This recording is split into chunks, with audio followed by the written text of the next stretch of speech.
Welcome to First Star Let's Chat, an athletic therapy podcast. I'm your host, James Gardner, certified athletic therapist, certified strength and conditioning specialist, yoga instructor, human being. This platform, for the pros, by the pros, anybody in the performance space, and beyond. Welcome here to share in the stories of professionals, experiences, journeys, learning along the way. It's a platform to connect, to network, and to be a part of a community that cares, with conversations that matter, experiences that resonate, and generate ideas, thought-provoking, organic dialogue, passionate pros. Brought to you as always by First Star Therapy, Mobility Tape, Epic, and Benchmark Athletics, in association with the Canadian Athletic Therapists Association. It's First Star Let's Chat, an athletic therapy podcast. Thanks for being here. Thank you for being a part of it.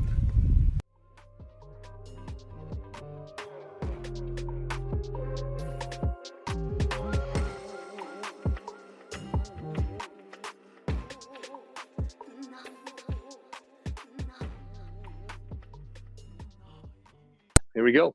All right, welcome to Let's Chat, session 33 in Athletic Therapy Roundtable. Our guest tonight is Kris Robertson. I'll introduce him here in a second. Just want to go through some housekeeping and ground rules first. And thank you all for being here, and thank you for your time. Taking time out to be here, as always, is important to grow the profession, to grow an integrative model of care for athletes and human beings across the globe. And it starts with good quality conversations with good quality people, and that encompasses all of you for being here. So really appreciate that.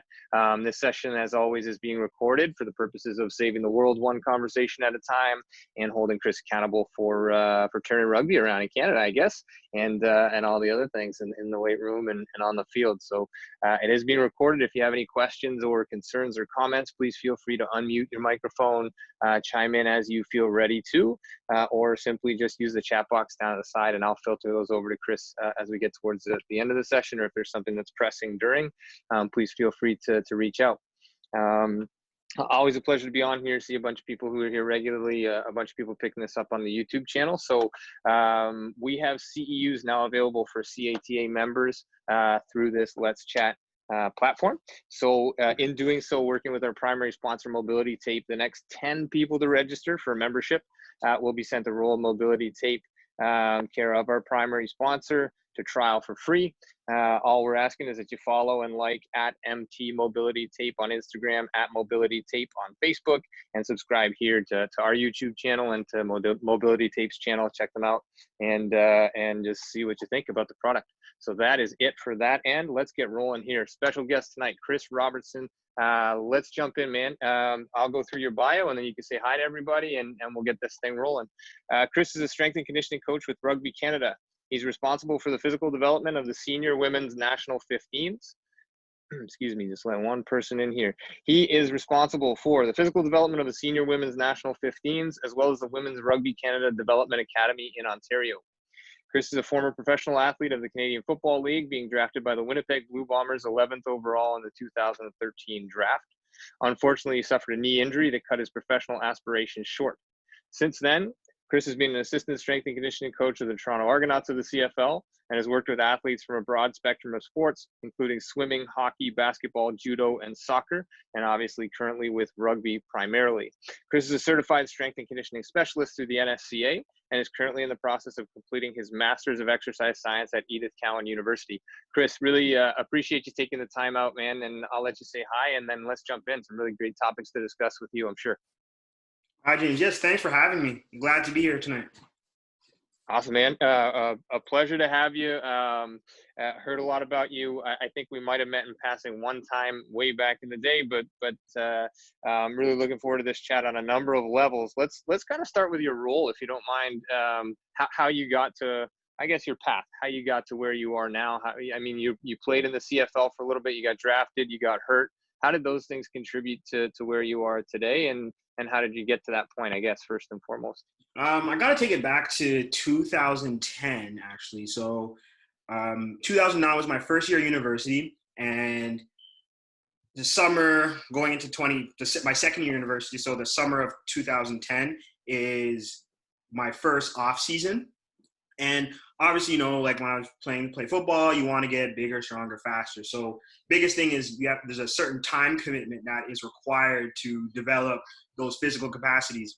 And I needed a job that would allow me to make money and give me the freedom to not interrupt my training schedule. So it was like my dad, actually, he recommended, he's like, why don't you just like personal train? So from there, I kind of, I went down that path and I just did private personal training. So I got my certificate at that time. And then I just started personal training people in the park. And then that eventually rolled over into a gym that I rented. And I trained I trained general population for the most part, all through my university career. Yeah, nice. And that park training is hot and heavy these days, man. Yeah, exactly. every park I walk in, I'm going through taking notes of what people are doing, and just, mental notes as well as physical. Pull out a little notebook and just start jotting down some exercises that look pretty cool that are simultaneous with what's happening on Instagram these days, I guess. But yeah, good stuff, man. Started early and then just tried to find it. I love the recognition that this takes time. It takes time to develop a skill set. It takes time to develop physical capabilities. When did you realize sort of like a transition over to strength and conditioning? Did the injury play a role in that? Did you learn a lot through that injury? Yeah, 100%. So my biggest thing is when I was playing, I never wanted to actually train athletes, just because for me, what was really important is building a connection and being able to be with my athletes all the time. And, being an athlete is a very, very selfish lifestyle. So I felt like working with the general population, there was a little bit more give and go in the sense that, I can hand them off to someone else or something like that when I was gone. Mm-hmm. So it wasn't until 2015. So I got drafted 2013. Then I got my injury that same year. It took that year off. I went back. I was released. And then 2015, it was like a pitchfork in the road. Do I want to, keep chasing the professional dream, or do I want to kind of get on with my life, right? So I kind of went with getting on with my life. And that was a path I kind of went down when I was like, okay, I want to start training athletes. So I started off at George Brown as a fitness supervisor. Okay. And I was working with general population again at that point, but I just wanted to get into an institution and hopefully grow. And then from there, I was there for about 8 or so months. And then an internship came up with the Toronto Argonauts. So that's actually Britt's on the call. That's where I met Britt. Lovely lady. And yeah, from there I started working with pros, and it kind of really picked up my passion for wanting to work with athletes. And then during that time when I was doing an internship, I started working with high school age athletes as well. And that's kind of where I started. Yeah. Okay. Nice. You talk about some of the sort of rigid realities of pro sport and getting released as kind of it's a wake up call on some levels, but it also sort of takes you that fork in the road, and then you make a decision: do I keep going with this, or from what I've developed to this point as a pro athlete, I signed pro, I played at a high level. I can apply some of the skill set over to athletes, right? And so that really helps athletes. And you played football to a really high level, and then you worked with football. And how did that translate over to rugby? Do you feel like there's a pretty clear translation over there, or is it completely different in terms of what you're doing with rugby athletes and how you connect with them? I know you'll be able to appreciate this as a AT, but basically, working with contact athletes or contact sports is a whole different beast, right? So I understood how the rigors of how to get an athlete ready for the demands of a contact sport. Yep. So that's kind of probably about the only thing that really translated over. Rugby is a whole other beast, especially from like an energy system development standpoint. The aerobic base that is needed for that sport versus football, which is completely different in terms of the preparation. Mm-hmm. So the only thing I would really say is just that the contact aspect. And then working with athletes and developing relationships, it's the same across whatever sport or anything that you work with. Yeah. And then another thing that was for me is I'm working with high school age athletes right now for the most part. And I work with a lot of high school age athletes in the past. So it kind of was seamless. Right.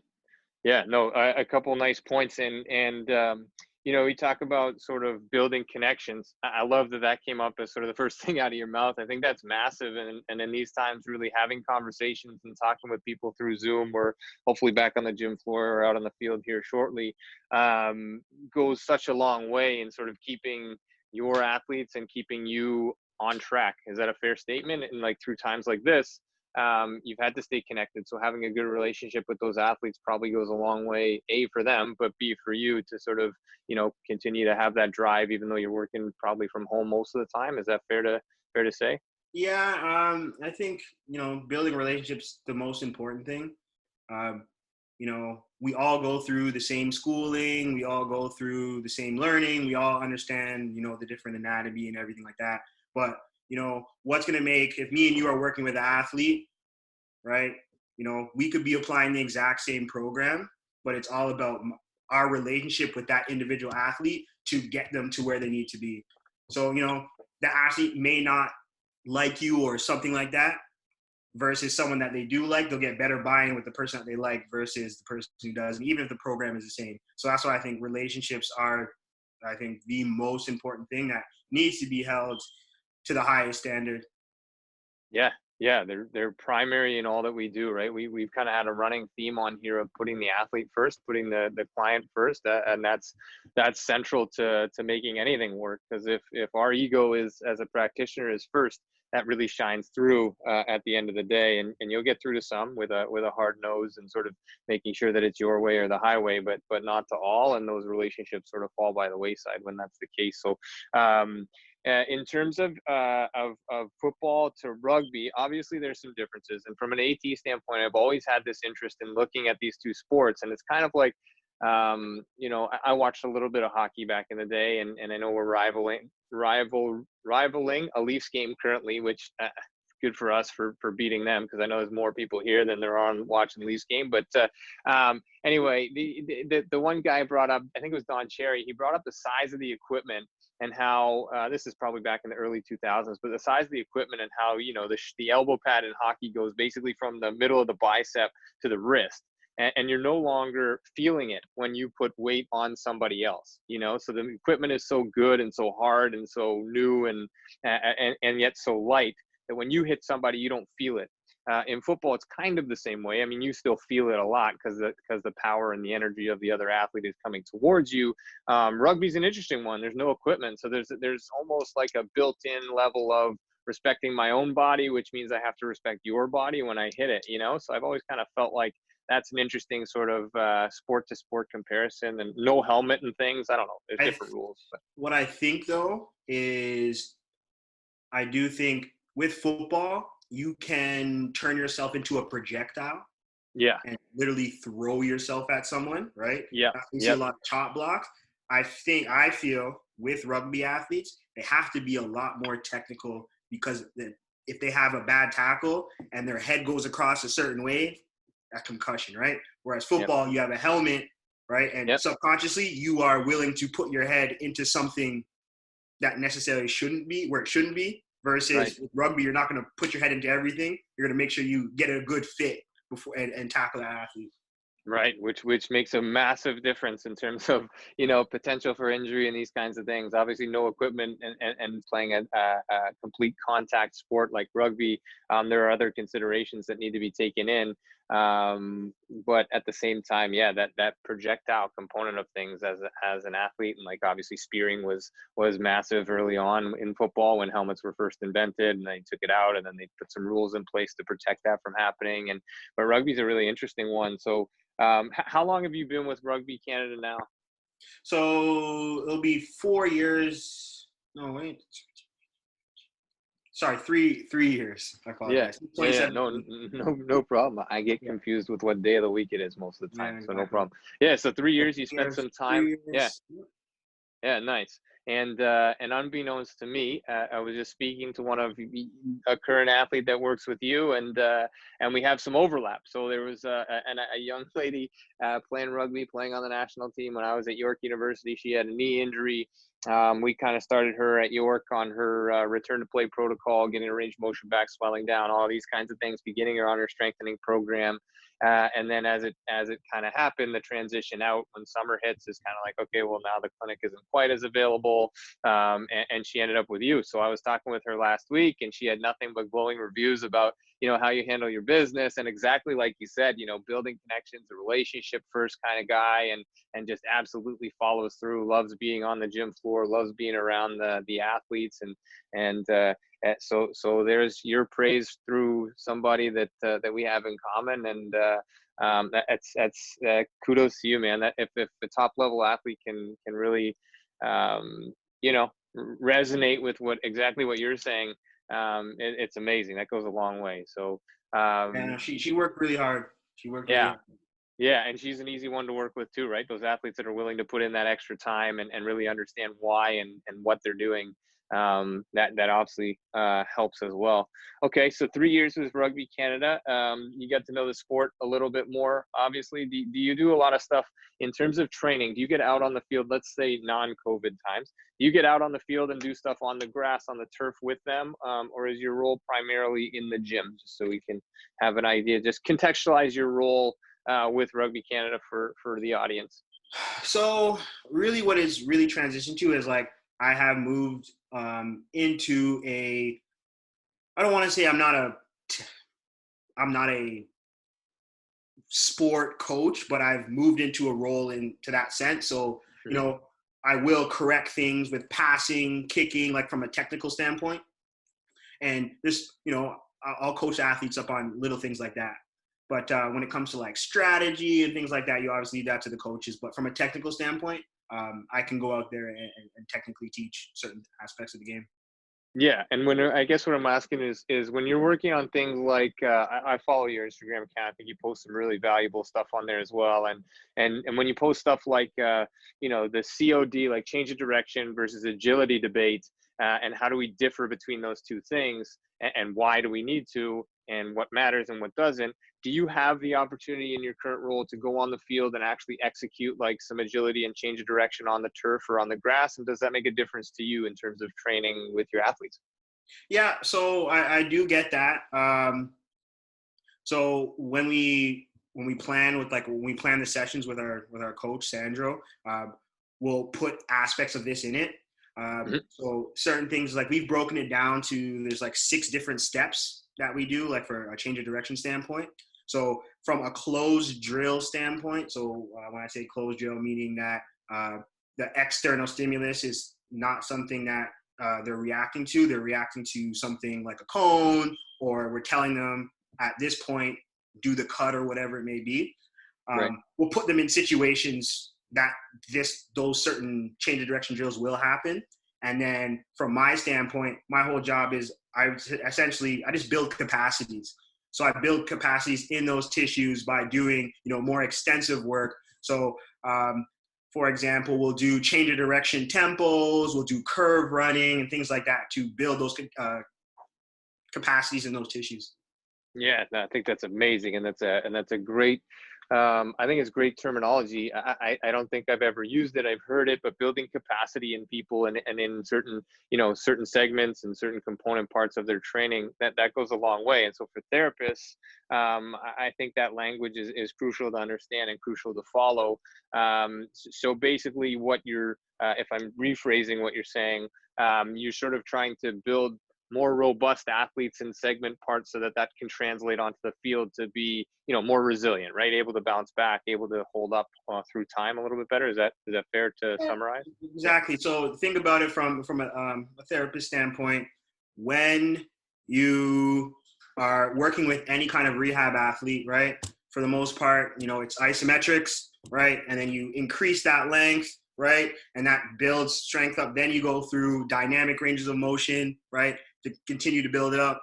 And then that's when you usually pass them off, or you continue with them and to more strength-based programs like regular gym exercises. So that is the exact same thing that I'm doing, but I'm just taking it to the field. Yeah, awesome. I think that's great, and it summarizes it really nicely and succinctly, and yeah, I think that's fantastic. So when you're talking like closed drill and COD stuff, so change of direction work, and you go from closed drill, you progress more to an open skill, or how does that progress look for you when you're moving an athlete from, like, closed drill would be sort of a starting point maybe, or a middle point. How do you express that into sort of gameplay before gameplay is the actual outcome, if that makes sense? So basically what I do is when it comes to closed drills, the biggest thing, how you control forces is entry velocity. So entry velocity is the approach into the change of direction. So Yep. when we do a cut, they'll walk into it, then they'll jog into it, they'll hop into it, then they'll sprint into it. That's how we're slowly, progressively overloading and building those tissues. Then we do the exact same thing from when we move to an open drill. So open drill is like they're reacting to an external stimulus, usually the athlete, another athlete. So athlete will step one way, they have to cut the other way. And again, that same will work from a smaller space, increase the velocity, the entry velocity, and then open up the space, and then put more stimuli into it, and then eventually work into small-sided games, which I can't sit here and say it definitively translates over, because we can't quantify. I cannot, at where we're at right now, is that we can't quantify it to the exact extent. But you know it has some transfer. We can say that qualitatively. Yep. No, I think it's great. And it really puts a lot of things in perspective. I know I've been asked a lot as I've gotten sort of further from fresh out of school and working with students who are either in school as ATs or just coming out as strength coaches, or sort of just navigating this field a little bit, as to, how do I progress an athlete? How do I go from step A to step B? How do I bridge, release from the clinic to on field? Like, how do I know an athlete's ready? I think a lot of the stuff you've just touched on in terms of entry velocity and walking into things and really progressing into sort of a stationary, so we can look at it from isometric to isotonic to, high velocity motion, or entry velocity into a movement or a segment of a movement, and then just building that speed up, building that stimuli up. I think it was great. The biggest thing though is that that you can't really measure is experience. Yep. I think the more you see it, what it's supposed to look like. Like, I've talked to a lot of like my mentors, when I ask them like, how did you know? They're like, I just knew. Like, I've seen enough good, I've seen enough bad that I have a good, like a BS detector. I don't know if you can swear. Yeah. Like that's not a swear word. Yeah. A bullshit detector. You have a really good bullshit detector, right? Yeah. And that's what I think is like, that comes from experience. So getting out there, and like for me, like one of my mentors, he just told me, he's just like going for like when it came to speed, for example, he's just like, getting with athletes, make them run, record everything, watch it over again, record everything, watch, record, watch. So now when I'm like, I see certain things, I'm like, okay, I kind of know what it is, even though like the naked eye only can see, I think it's like 5 frames or 5 or 30 frames. I can't remember. But our ability to see with the naked eye is very slim compared to obviously a camera that can film at 240 frames per second. So as you develop that, your coaching eye, you'll start to see these nuances and be like, okay, you know what it is. And then the camera just kind of just reaffirms what you thought. Right. So Right. experience is everything. And like, there's a reason, even though you know all the technical terms, you mastered all your schooling and this, that, you won't do as good as someone who maybe didn't do as well as you did in school, but has 10 years of experience on you. Experience is paramount. Yep. And that is something, it's like some of these jobs that you look at and you'll see, okay, you want to be an Olympic therapist? Well, you need experience in Olympic Games. And it's like, well, that doesn't really work, but you do. You have to put yourself out there, and you have to make yourself available to just like you started this thing out by saying, you know, there's a time commitment involved with physical capacities. There's a time commitment involved in learning and gaining experience in all of this as a coach, as a therapist and a coach, as somebody who works in the performance realm, finding mentorships and getting on conversations like these to just gain insight is massive, man. So again, really appreciate you taking the time, because this is already some really great stuff in terms of, you know, in terms of delivery and in terms of how you handle your business. So it's great. And you look at things and you say, like, you can't quantify directly, right? Like, we can't quantify that there's a direct translation from what we're doing to on the field. I love that, because I've just been hunkered into this last little while of the external environment that is sport is so completely unpredictable that our rules are such that we try to take care of, we do our best to take care of the controllable components, in hopes that they'll translate to an uncontrolled environment. We don't know what other athletes are going to do. We don't know where mindsets or you know, what field conditions are going to be like on any given day, and all these things that apply. You know, those things are unpredictable. So no, there's no direct translation. Yes, there is definitely translation in terms of some of the stuff that you're talking about and moving over. So I think that's amazing. On-field sport, obviously playing on grass and turf, primarily rugby, with cleats and not a lot of equipment, if any. Different style of training, probably a lot of plant and twist mechanisms in your demographic. What have you seen? You don't have to use names or statistics or anything, but have there been any common themes in your 3 years in terms of types of injury, contact, non-contact, a little bit of both? How has it played out in your world? Yeah, so in my how I look at it, there's a couple things. So relative body strength to squat ratio is a pretty decent indicator of lower body injuries. Mm-hmm. You know, in my space, weaker athletes get hurt more often, right? Our stronger athletes are on the table less, our weaker ones are. A lot of it, like, athletes get hurt during like when they're doing competition and things like that, for the most part, because they're like all grouped together, like especially when it comes to like sevens, like every weekend there's tournaments and things like that. Right.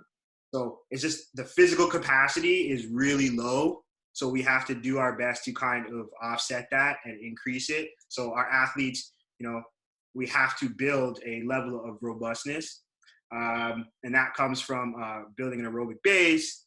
So we want to get them fit, I'll get them strong. Another thing is contact injuries we deal with all the time are shoulder injuries.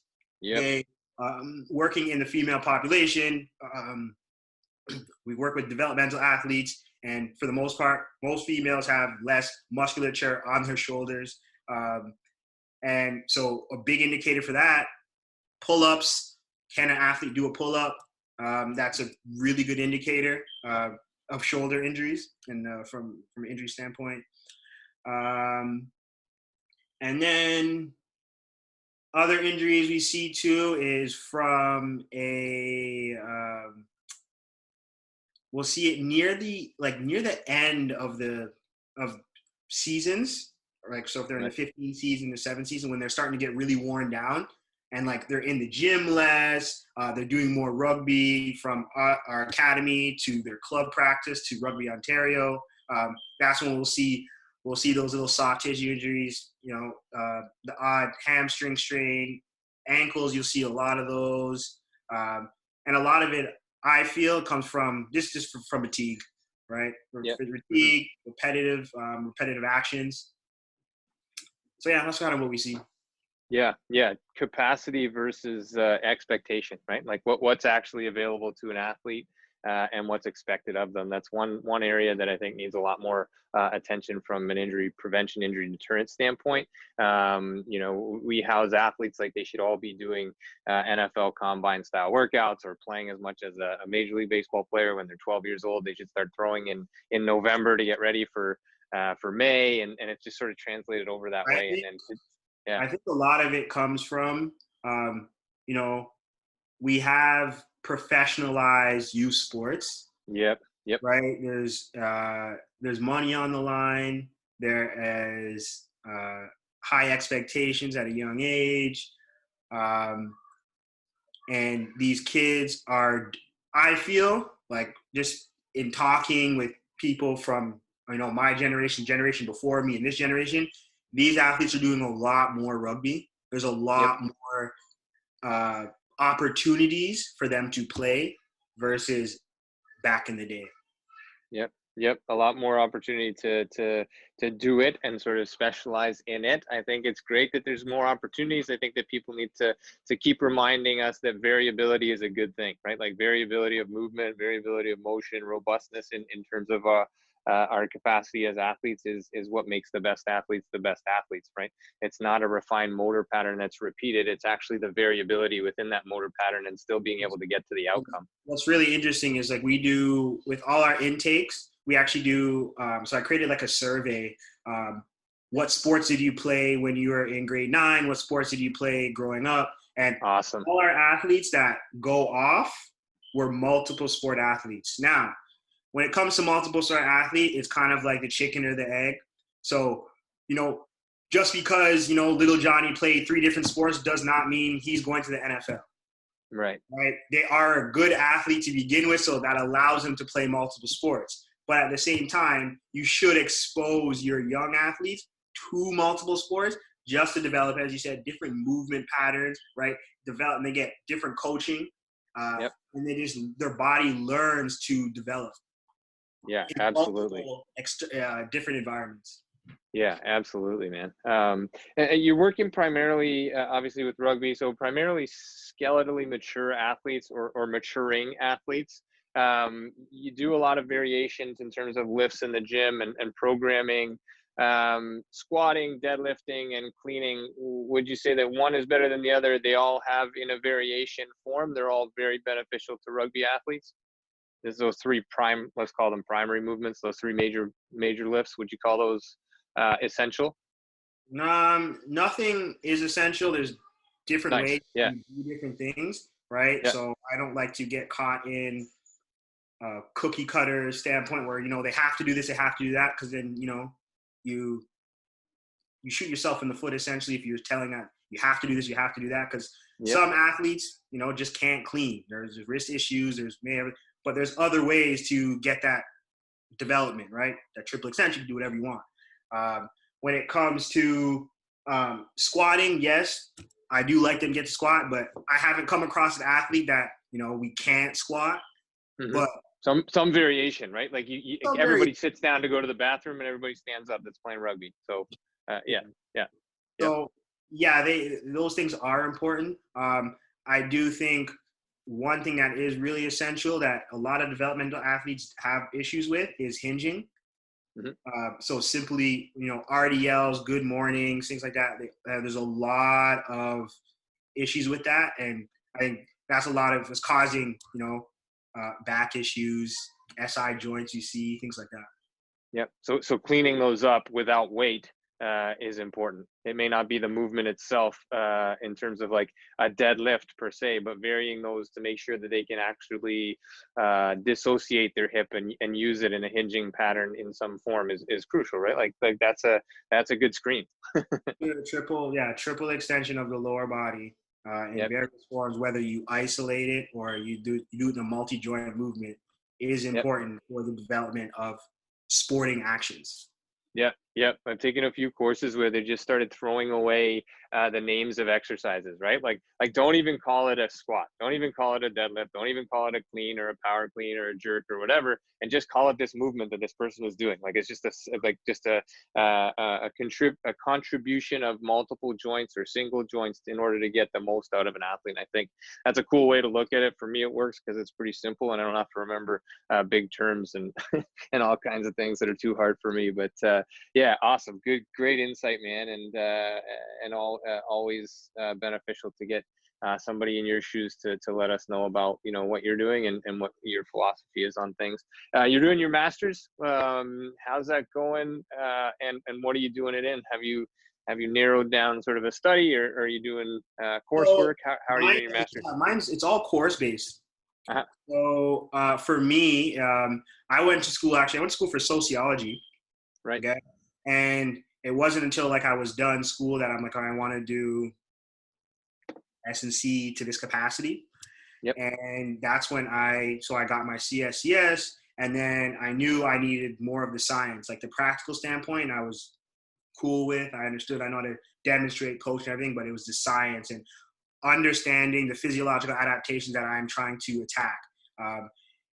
And I've big saying now, chase the adaptations and the results will follow. So I chase adaptations versus, using methods to get to what I want. So everything comes down to the physiological adaptations. And once you understand that, like the world of S&C opens right up.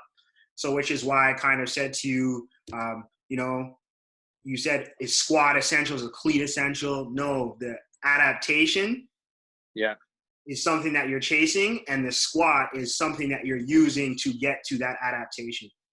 Yeah, nice. So, and the body doesn't know essentially, okay, it's squat, so I'm going to chase this adaptation. It just knows what muscles are being used at the same time and whatnot.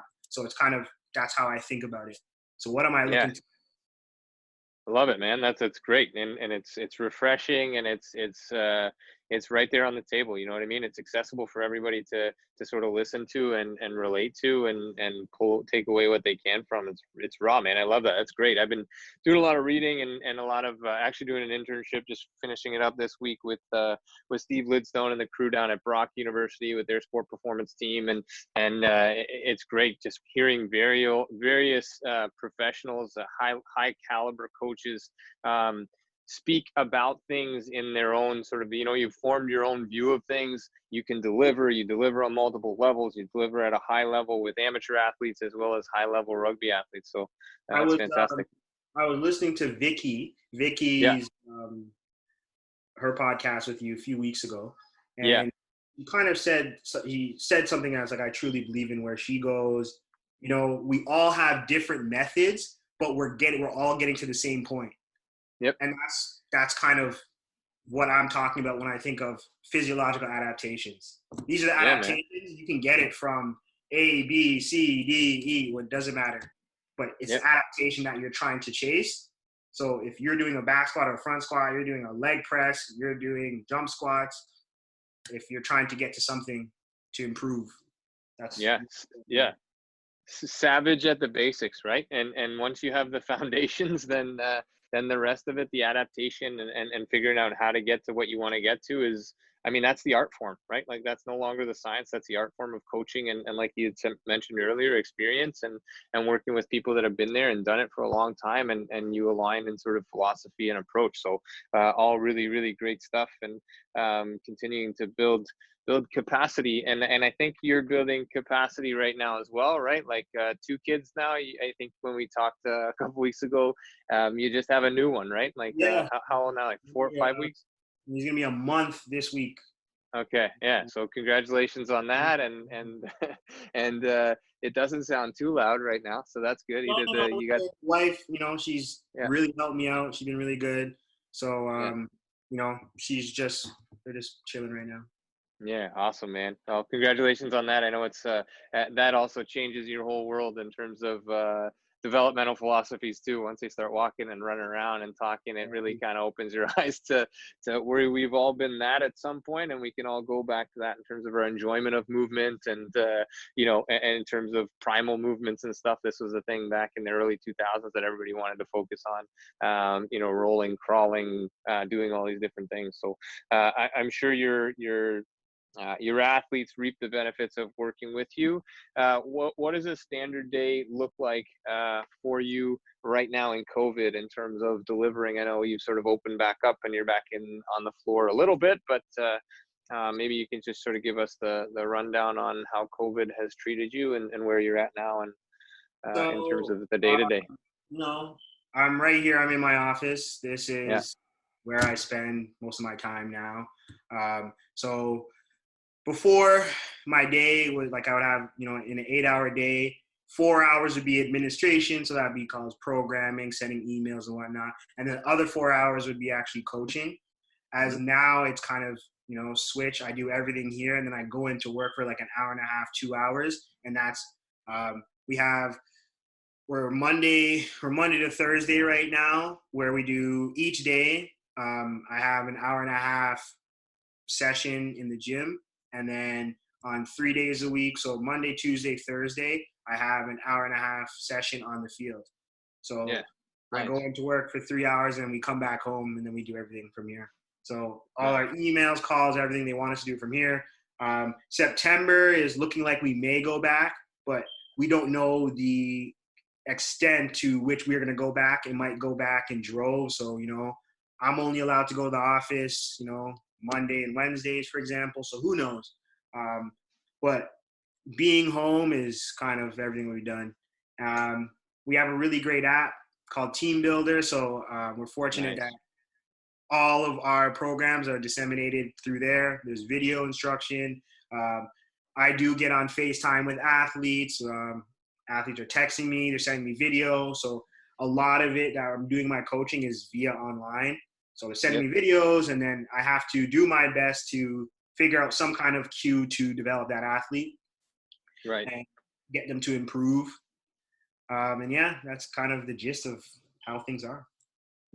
Yeah, we just kind of roll with it and see how we can do. I know athletes are itching to get back out and train and football players and rugby players to do what they do on the field. So we'll hope that's coming down the line here in the not too distant future. But we can't predict that, so we just keep rolling with it and keep building our capacity within what we can, man. I think it's great. I think that's kind of the theme of this chat. And yeah, it's been good to this point. I'll just open the floor right now. So if anybody's got anything pressing or anything they want to speak to specific to rugby with Kris's experience, please feel free to drop that in the chat box and I will get that over to him. Or just unmute yourself. I think rugby is an interesting sport. I think athletes as a whole are an interesting group. Not that they're all the same, but quite a variation in terms of the athletes that you see. So working with rugby athletes in the capacity that you do, what are sort of some of the standard issues that you see with athletes coming in who haven't trained before? I mean, besides they don't know how to train. Is there anything that sort of jumps out in terms of commonalities of these athletes that are coming in? They all, I don't know, are they all looking to get better? Some of them are hesitant. Some of them are gung-ho.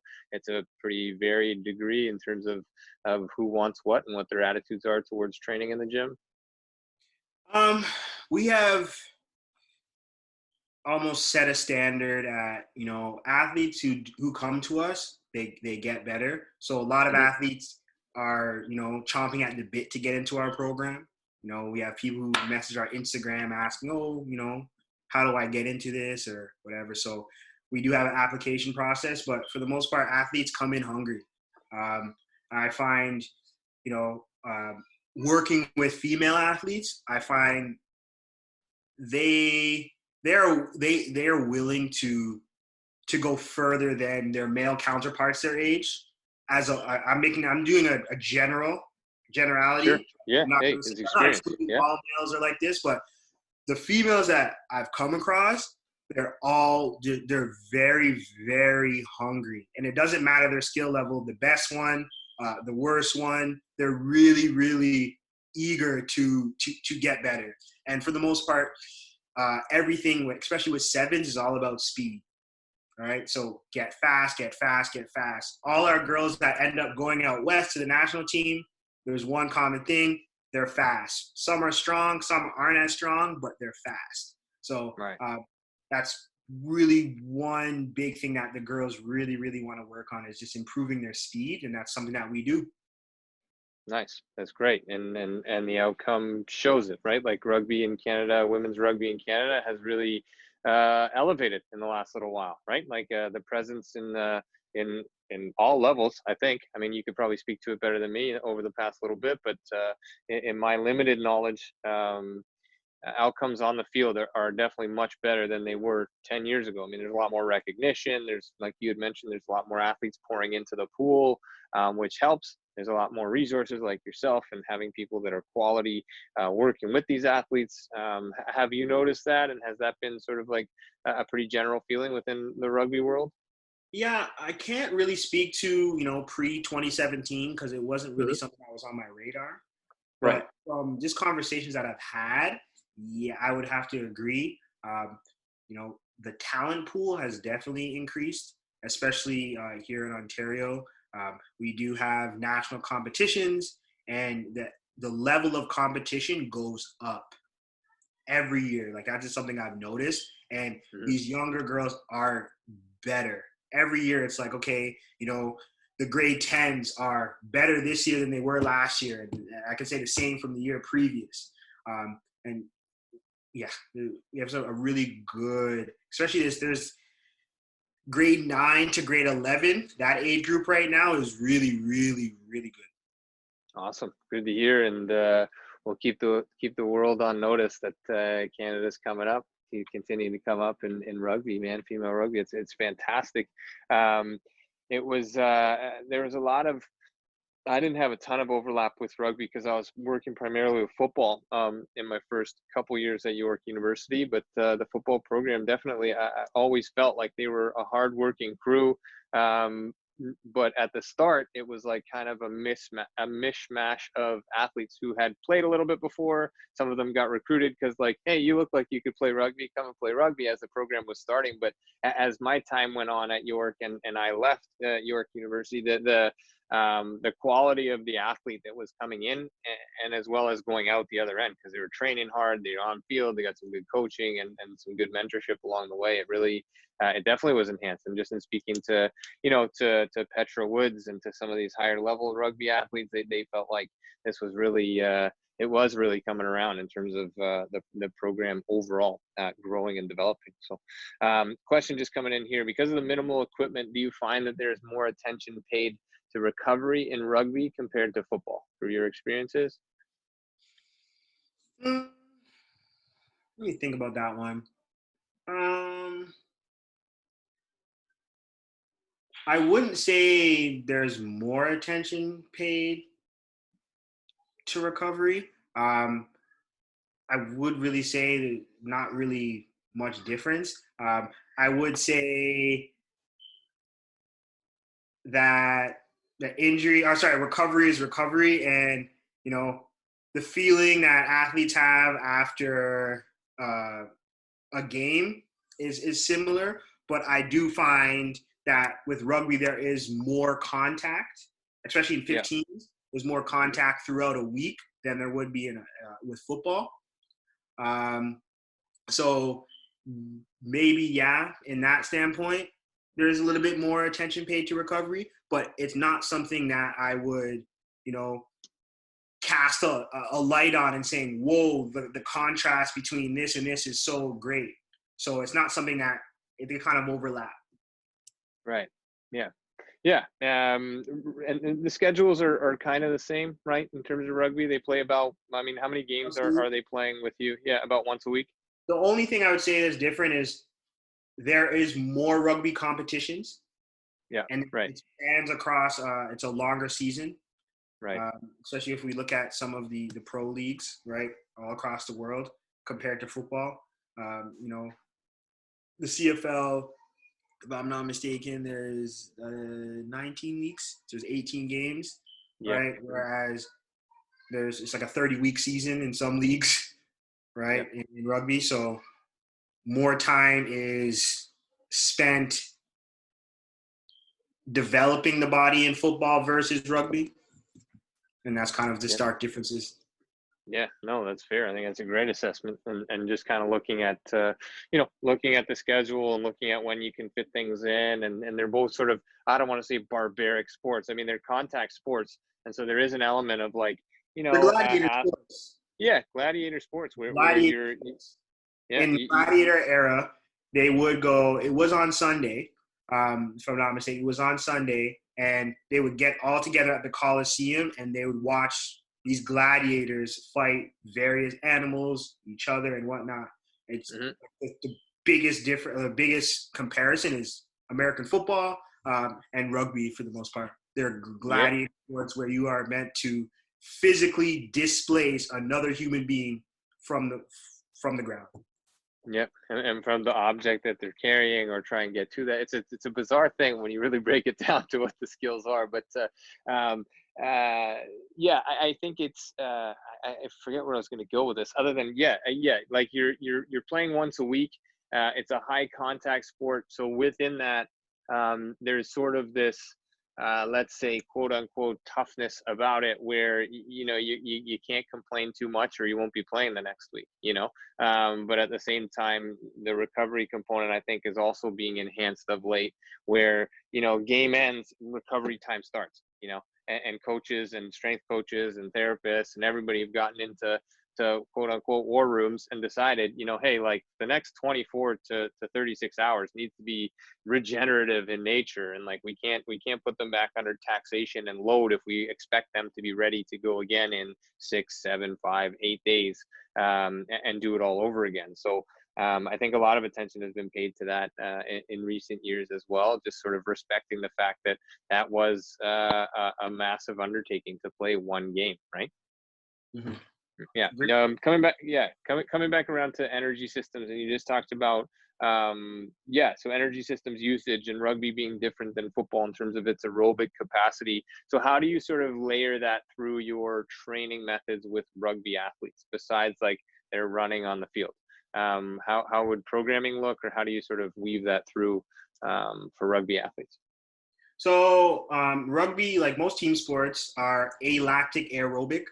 Um, I posted something few months ago, but basically 80% of the efforts in terms of ball in play at the rugby sevens development level is less than 15 seconds.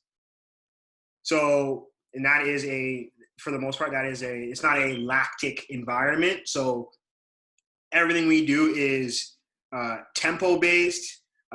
We'll do some glycolytic work leading up to the competition, right? 6 to 8 weeks out, maybe we'll do some glycolytic work, that hard, muscle burning stuff.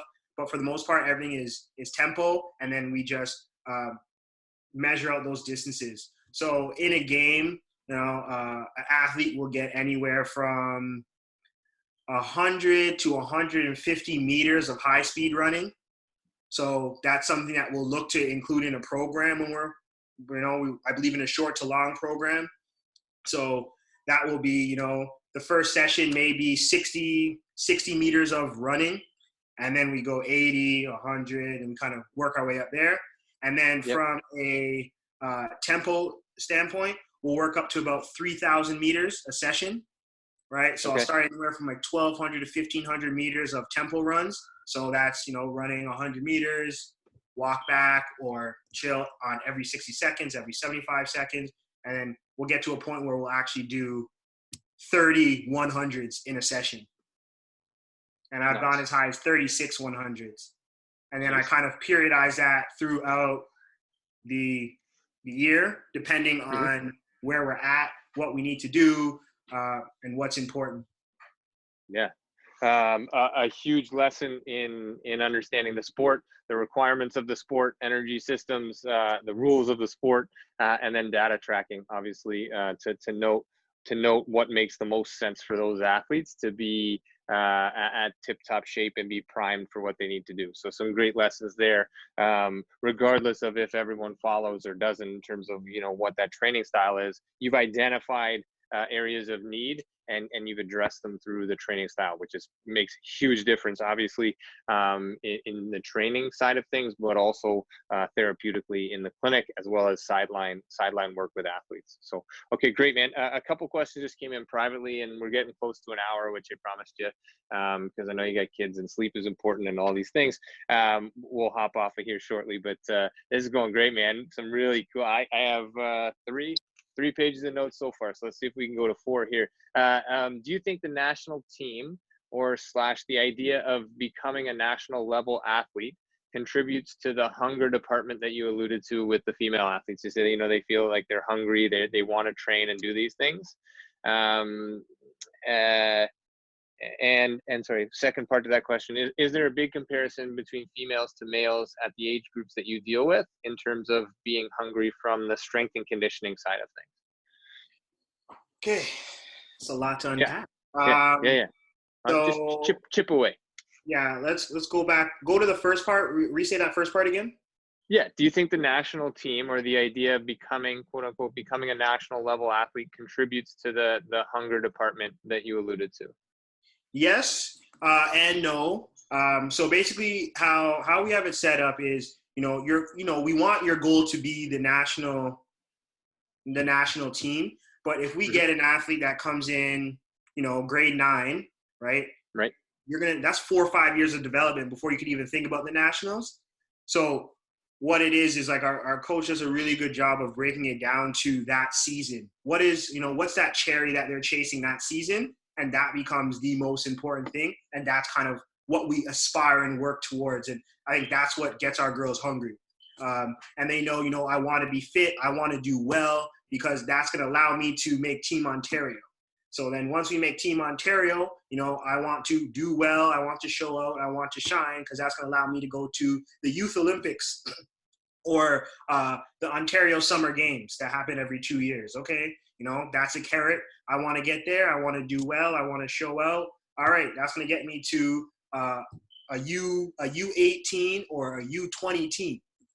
I want to get there. I got to show out, go from there. That gets me to the national team. So there's different levels to it. So we kind of meet them where they're at, and we don't put something in front of them that's too far away. So it's always within that season, right? So I remember my first year when we got on, it was the Youth Olympic Games was happening, and that was the big thing to work towards. So a lot of our girls were working towards that. We had a big tryout, went from there. And then now with COVID, it's going to change a few things. So we're going to have to really reassess our approach and how we're going to keep these girls engaged. So we've done our best, but, like anything, some athletes, they work out because they use the workout as a means to an end, right? Not an ends to a means. So we really hope, with how things are looking, that things do open back up and we can play some games eventually. I don't know when. Right. I don't want to put a timeline on anything, but no point. Yeah, exactly. Yeah. And then it's it's finding a way to make without putting words in your mouth, but finding a way to make the process really where the focus lies, right? Because there is no end point really at right now. So why worry about the end point? We can just worry about the process and the moment that we're in, the session that we're in, the things that we can do and control. So another great lesson in terms of being here, being now, being present as much as possible. Yeah, it's awesome. That's great. What's that second? Yeah, so the second part was there a comparison between females to males at the age groups that you deal with in terms of the hunger side of things, specific to strength and conditioning? The girls that I work with aren't afraid to attack the weights. They understand the importance of weights. Mm-hmm. They have seen the athletes that do move on and their dedication and commitment to weights. So that's not something that I've really dealt with. My first year, I did deal with, some athletes, some female athletes were worried that there was a stigma. If I lift weights, I'm going to end up looking like a female bodybuilder. So that's something that we had to educate out of them and kind of educate them and say, okay, what they're doing is not what we're doing. And doing a workout for a year is not going to get you to look like that. That's a whole different other animal. So it's like that education piece became important. And then as in comparisons to males and females, as I alluded to, again, just from what I've seen from my view is as a whole, right? I'm generalizing here, but as a whole, the girls will work harder in the gym as a whole. So if we go out of 100% population, I would say 75, 80% of those females will work hard versus 50, 60% of those males, right? What you do see the difference is that the males, you have to slow them down and because they want to just keep adding on weight, even if the form's not, they just want to say I have I squatted this, I benched this, or whatever. Versus the girls, you have to tell them to put more weight on, and it's just like, I don't know if I can lift it. Like, I've seen a lot of girls doubt themselves and then are surprised. Versus with the males will lift something and then be surprised that they didn't lift it. Like, oh, I can't believe this happened. And it's like, well, yeah, no shit. Like, right? Yeah. That's kind of the biggest difference that I found. Right. And again, you do find there across all athletes, some work harder than others. But again, just going back to it, I just see the females, they work hard, man. That's And like, good, man. they really, really push it. And what I find is the women will work the fitness side of things more, whereas the males won't work as much as the fitness. Girls will really push themselves on the fitness and do more. And there's a lot of girls that I've had to like, yeah, okay, you need to just do less of this. And then whereas the guys, like, stay away from the biceps, we end up getting guys with, the rounded shoulders because they're doing a lot of, anterior exercises, bench press, bicep curls. That's just right. Yeah. Taking away from the back, and then that's when now they're with you guys, right? That's right. Then we got to fight that battle. Exactly, man. One more, and we'll let you go because it is pressing on an hour. So, how do you deal with the kids or the athletes that are not interested in the strength and conditioning side of training, if you do, or the ones that maybe don't have the heightened interest within your programming, sort of to get them to buy in, or is that an issue with your demographic? You can lead a horse to water, but you can't make the horse drink. Okay, unless you step on his neck. Yeah. I fundamentally believe in. I do not chase people, right? We are Rugby Canada. It is a privilege for you to be here. If you don't want to work, that's on you, right? But at the same time, I do have to sell myself, so I have to make myself, someone that they want to work for and something that they want to improve with. But there's a few athletes that they do play other sports, so their time commitment is not the same. But I won't go the extra mile unless I see you doing something more for yourself. Have you exhausted all your options before you just come and talk to me? Have you tried certain things? Like, I've had athletes that have come be like, yeah, no training age, never trained before. Yeah, this program won't work for me. Okay. What have you noticed that it won't work for you? Have you done the program? Oh, no, but I just look at it and I just know it doesn't look like CrossFit, and I know CrossFit works and this, that, blah. Like, these are things that I've had to have conversations with. So it's education. So I'm always constantly educating athletes to make sure that they understand these little nuances. And it's on me to sell my program. I hate sales, but I have to do a good job of selling myself to get these athletes to buy in. Sure. That's really, really important. And then at that point, I'm thinking back, there's one athlete, he was like a really big athlete. So I think he's just been told his whole life, you're big, you need to play this sport. And so like, he's kind of done that, but you can just tell that it's just not something that he was interested in, because he would come to practices, and it wasn't just me. It's like, we come to skill practices lackluster. He would come to the gym lackluster. He wouldn't show up. So we just ended up kicking him out. Yep. And we had that, coach had that conversation, be like, listen, it's been a 6-month audition. You're under 40% attendance for this. That spot can be used for another athlete who is interested and wants to be here. So again, you don't have to chase people. People want to be with us, which is fortunate. I have to do a good job of selling myself. And yeah, that's kind of the gist of it.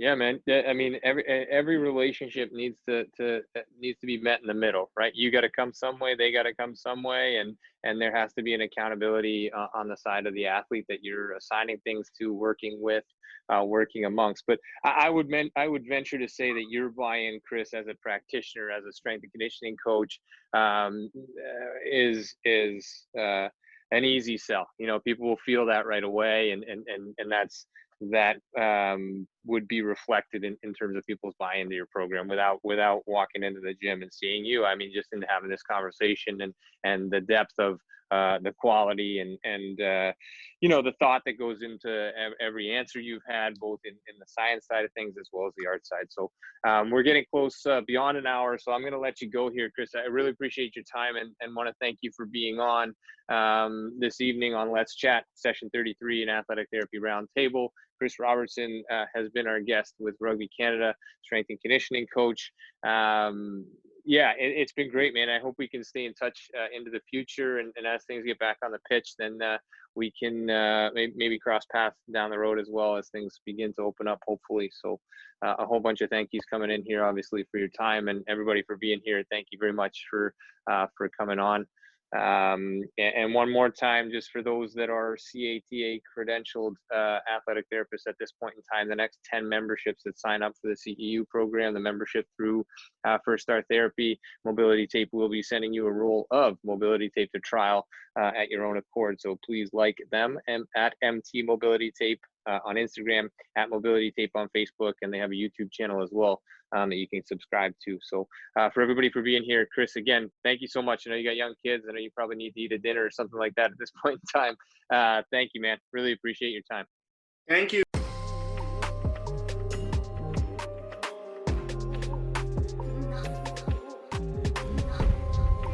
Thanks again for being here. Thanks for listening. Thanks for being a part of this community. Check us out online, firststartherapy.com. That's FIRSTAR therapy.com. Or email us with feedback, consult@firststartherapy.com, CONSULT@firststartherapy.com, on Instagram @firststar.therapy, and our podcast host @letschat.at. This is First Star Let's Chat, an athletic therapy podcast.